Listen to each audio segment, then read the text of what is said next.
Казакстандыктардын биринчи тобу жакынкы чыгыштагы кырдаалдын курчушуна байланыштуу Баэден келди. 306 жүргүнчү Fly Dubai авиакомпаниясы менен Дубайдан Алматы жана Астанага жеткирилди.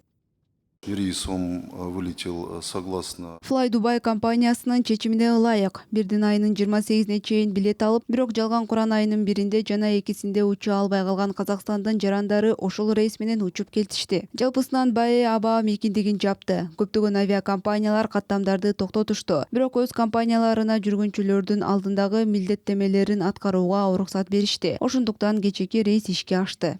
Рейс состоялся. Министрликтин маалыматы боюнча Баэнин аба мейкиндиги ачылганда казак тарап Air Astana жана Скат авиакомпанияларынын 6га чейин учагын колдонууга даяр. Ошол эле учурда эртең Сауд Аравиясында жүргөн казакстандыктар да мекенине кайтып келери күтүлүүдө. Белгилей кетсек, буга чейин өлкөнүн 50 жараны Тегерандан чыгарылган. Бул тууралуу республиканын тими билдирди. Чет мамлекеттердин компетенттүү органдары менен жарандарды Ирандан коңшу өлкөлөр аркылуу эвакуациялоого көмөктөшүү боюнча макулдашууларга жетишилди. Республиканын дипломатиялык өкүлчүлүктөрү кырдаалга тынымсыз мониторинг жүргүзүп, жергиликтүү бийлик жана казакстандыктар менен консультациялык укуктук жардам көрсөтүү үчүн дайыма байланышта болуп турушат. Белгилей кетсек, акыркы маалыматтар боюнча жакынкы чыгыш өлкөлөрүндө 8000ге жакын экиндештер бар.